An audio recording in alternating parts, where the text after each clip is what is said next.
কয়েকদিন আগে মালদা মেডিকেলে 10 সদ্যজাতের মৃত্যু হয়, আর সেই ঘটনায় এবার রিপোর্ট চেয়ে পাঠালো স্বাস্থ্য ভবন। মালদা মেডিকেল কলেজ কর্তৃপক্ষের কাছ থেকে রিপোর্ট চেয়ে পাঠানো হয়েছে।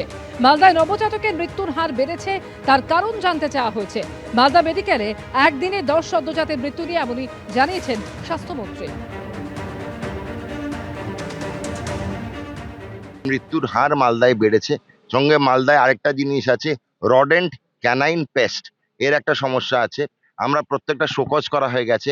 আগামীকাল, আজকে ছুটির দিন বলে পাবো না স্বাস্থ্যভবন, তবুও আমি যাবো একটু পরে। আগামীকাল আমি শোকজ রিপোর্ট সব পেয়ে যাবো পেডিয়াট্রিক্সের কাছ থেকে। সুপার প্রিন্সিপাল সব অবগত আছে, এমএসভিপি। আমরা শোকজ করেওছি।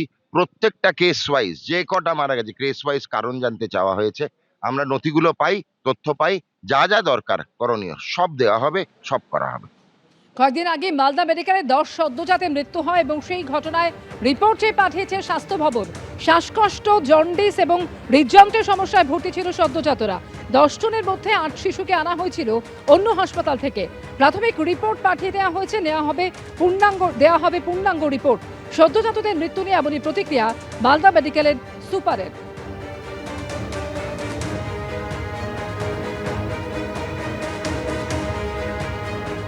রাখি বন্ধন উৎসবকে কেন্দ্র করে ছাত্র সংঘর্ষ বারাসাত বিশ্ববিদ্যালয়, যেখানে টিএমসিপি এবং এবিভিপির মধ্যে সংঘর্ষ বাধে এবং দুপক্ষই পরস্পরের বিরুদ্ধে হামলার অভিযোগ তুলছে। দুপক্ষের সংঘর্ষে এবিভিপির 2 জন এবং টিএমসিপির 1 জন আহত হয়েছেন। গোটা ঘটনায় এবিভিপির অভিযোগের ভিত্তিতে টিএমসিপির 4 জনকে গ্রেফতার করা হয়েছে।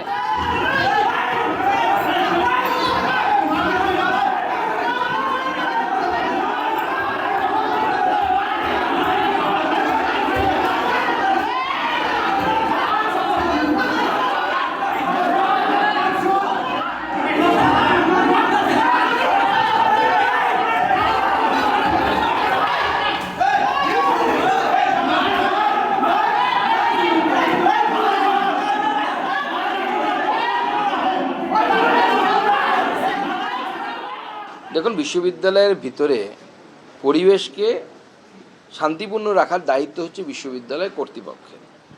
এক্ষেত্রে আমার মনে হয় বিশ্ববিদ্যালয় কর্তৃপক্ষ কোনোভাবে অসফল হয়েছেন। ছাত্রছাত্রীদের মধ্যে মাঝে মাঝে এরকম হয়, কিন্তু রক্তারক্তির ঘটনা ঘটাটা উচিত নয়। ছোটোখাটো ঝগড়া হলো, তুই আমি হলো, সেটা মেনে নেওয়া যায়, টাসেল হলো ছোটোখাটো, কিন্তু এই ধরনের রক্তারক্তি, মাথা ফাটাফাটি, এটা শিক্ষাক্ষেত্রে কাম্য নয়। আমি দুপক্ষকেই বলবো, দুপক্ষই ছাত্র, আমি শিক্ষক হিসেবে বলছি যে তোমাদের আলাদা আলাদা দাবি থাকতে পারে, আলাদা আলাদা চিন্তাভাবনা থাকতে পারে, কিন্তু শিক্ষাঙ্গনে আমাদের নির্দিষ্ট রীতিনীতি মেনেই সমস্ত কিছু করা উচিত। শিক্ষাঙ্গন যদি রক্তাক্ত হয়ে যায় তাহলে সেই শিক্ষাঙ্গনের স্থিতি দিনকে দিন অবনতি হতে থাকে। যাদবপুর কাণ্ডের প্রতিবাদে আজকে ফের পথে এবিভিপি এবং 8B মোড়ের কাছে আজকে তাদের প্রতিবাদ কর্মসূচি চলছে। আমাদের সঙ্গে রয়েছেন এই মুহূর্তে আমাদের প্রতিনিধি পার্থপ্রতিম ঘোষ। পার্থপ্রতিম, যাদবপুর কাণ্ডের প্রতিবাদে এর আগেও এবিভিপি পথে নামে, আজকে ফের তাদের প্রতিবাদ কর্মসূচি, কি বক্তব্য?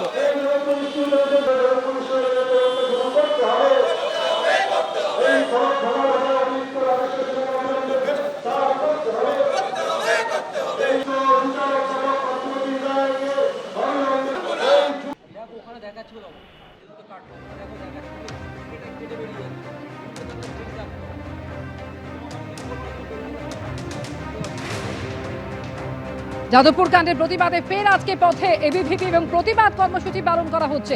পার্থপ্রতিম ঘোষ আমাদের সঙ্গে রয়েছেন। পার্থ, দেখো, যাদবপুর কাণ্ডের প্রতিবাদে হচ্ছে এবিভিপির আবারও কিন্তু পথে নেমেছেন তারা, এবং নেবে একেবারে 8B যে বাস স্ট্যান্ড তার সামনে রয়েছেন। হাতে একটা অভিযোগপত্র নিয়ে এবিভিপির যারা সমর্থকরা তারা রয়েছেন, এবং এই যে অভিযোগপত্র মূলত আজকে কোন দাবি? একটাই দাবি, যাদবপুর বিশ্ববিদ্যালয়ে ফলক ভাঙার চক্রান্তের জন্য অধ্যাপক রাজেশ্বর সিংহাকে গ্রেপ্তার করতে হবে। এরই সাথে সাথে যাদবপুর বিশ্ববিদ্যালয়ে দেশ বিরোধী গতিবিধি আমরা বিভিন্ন পোস্টে এবং দেখতে পাচ্ছি, যেভাবে স্লোগান, কিষাণজির নামে স্লোগান, সার্জির নামে ছবি, এই ঘটনাতে আমাদের মূল অভিযুক্ত যারা, তাদের বিরুদ্ধে এনআইএ তদন্ত শুরু করতে হবে। দেশের ভেতর দেশ তৈরির চক্রান্ত, যাদবপুর বিশ্ববিদ্যালয়ে যেভাবে দেশ বিরোধী চক্রান্ত তৈরি করার চেষ্টা চলছে, তার বিরুদ্ধে এবিভিপির আন্দোলন, এবিভিপির লড়াই এবং এনআইএ তদন্ত দ্রুত যাদবপুর বিশ্ববিদ্যালয়ে শুরু করতে হবে। এই অভিযোগপত্র যেটা দেখতে পাচ্ছি অফিসার ইনচার্জ যাদবপুর পুলিশ, কার নামে কি অভিযোগ? অধ্যাপক রাজেশ্বর সিনহা এবং পার্থপ্রতিম রায়ের নামে অভিযোগ। কেন? অভিযোগ এটাই, তারা যাদবপুর বিষয়ে দেশ বিরোধী চক্রান্তের মদত দিচ্ছেন।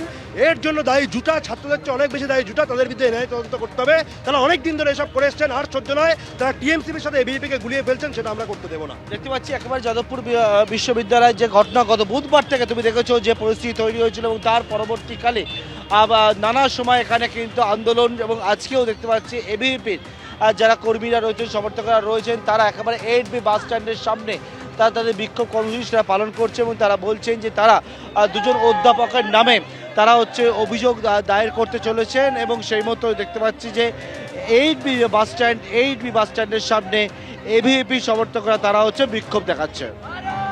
ধন্যবাদ পার্থ। কিন্তু জেনারেল বডির মিটিং ডাকা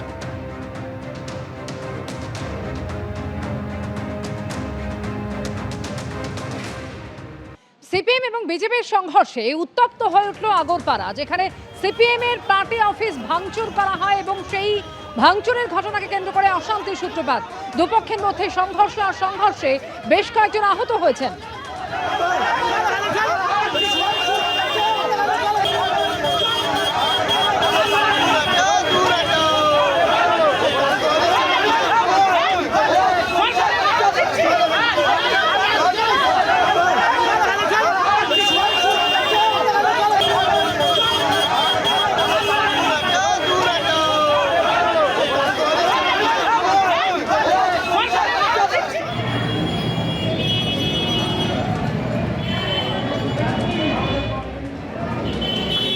ছবি দেখতে পাচ্ছেন, আগরপাড়ায় সিপিএম এর এই পার্টি অফিস ভাঙচুর করা হয়েছে, এমনই অভিযোগ উঠছে।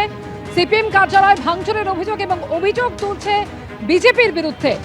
যেটা জানা গিয়েছে, সেখানে একটি মিছিল চলছিল, সেই মিছিলে হামলার অভিযোগ উঠছে। সমীরণ পাল প্রতিনিধি এই মুহূর্তে টেলিফোনে রয়েছেন আমাদের সঙ্গে। সমীরণ, একটি মিছিল, সেই মিছিলে হামলার অভিযোগ, এবং তারপরে সিপিএম এর কার্যালয় এভাবে ভাঙচুর করা হয়েছে বলে অভিযোগ। বিজেপির কি বক্তব্য? দেখো, বিজেপির পক্ষ থেকে যেটা বলা হচ্ছে যে সিপিএম এর যে কার্যালয়ে ভাঙচুরের ঘটনা, সেক্ষেত্রে বিজেপিকে অভিযুক্ত করা হয়েছে এবং এই মর্মে গোলা থানায় অভিযোগ দায়ের করা হয়েছে। কিন্তু বিজেপির পক্ষ থেকে আজকে এই ঘটনার কোন রকম যোগসূত্র নেই। বিজেপির বক্তব্য, সিপিএম এর পক্ষ থেকে এই ঘটনার প্রতিবাদে যখন উসুমপুর বটতলা এলাকায় মিছিল করা হচ্ছিল, সেই মিছিল থেকে আশঙ্কায় তাদের কর্মীদের ওপর আক্রমণ করা হয় এবং তাদের বেশ কয়েকজন কর্মী জখম হয় এবং প্রাথমিক চিকিৎসার জন্য তারা সাগর দত্ত মেডিকেল কলেজ হাসপাতালে যায়। এবং সিপিএম এর পক্ষ থেকে আজকে উসুমপুর বটতলা এলাকাতে প্রতিবাদ মিছিল বের করা হয়। গতকাল রাতে অন্ধকারে দুষ্কৃতীরা সিপিএম এর দীর্ঘদিনের পুরনো দলীয় এই ঘটনায় অভিযুক্ত বিজেপি কর্মীরা, এবং এরই প্রতিবাদে যারা দোষীদের শাস্তির দাবিতে যখন মিছিল করে, সেই সময় আচমকাই বিজেপির পক্ষ থেকে তাদের মিছিলে হামলা চালানো হয়। আর এই ঘটনাকে কেন্দ্র করে রীতিমতো উত্তপ্ত হয়ে ওঠে পরিস্থিতি। ঘটনাস্থলে পৌঁছয় র্যাব, কেন্দ্রীয় বাহিনী এবং ভোলা থানার পুলিশ।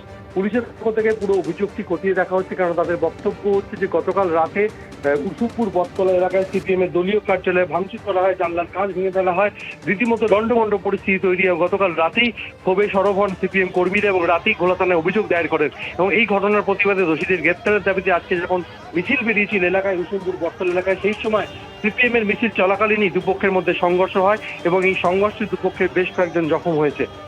অমৃতা, ধন্যবাদ সুবিধা।